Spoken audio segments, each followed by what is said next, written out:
This, everyone, is the era of Splatoon 2.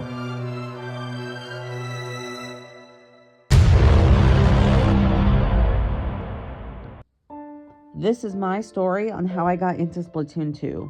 It started out on July 21st, 2017 on launch day. I got Splatoon 2 and thought it was nothing more than an average game I would play every once in a while. I started out as a pretty casual player and played a bit in July. Then, like most games, you stop playing as much after a week or two after you've seen everything an online game has to offer. This is probably how it would have been if I didn't click on this one video in early September of 2017. It was a video of Stampy Longhead playing the Flight vs. Invisibility Splatfest for Splatoon 2. A younger me didn't know what a Splatfest was, and I was interested. So I watched the video and told myself I would play Splatoon 2 every day until the next Splatfest comes because I did not want to miss it. And about 1 month later, the Splatfest went live. I was so excited to play. And since recording 30-second game clips wasn't a thing on the Nintendo Switch at the time, I just took a bunch of screenshots. I had a blast even if I ended up being on the losing team.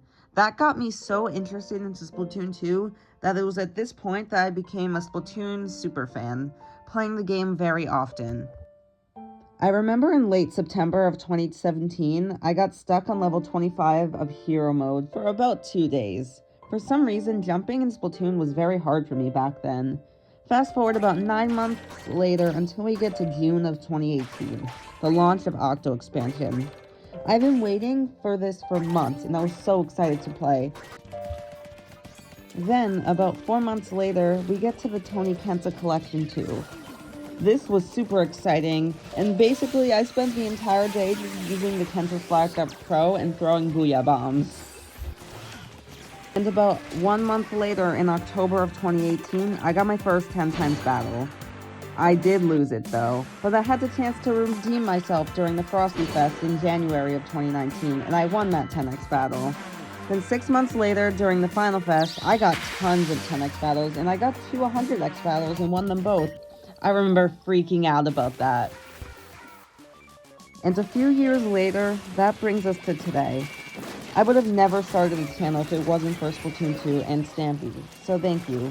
No other game was so amazing and I loved it so much that I would make a YouTube channel on it.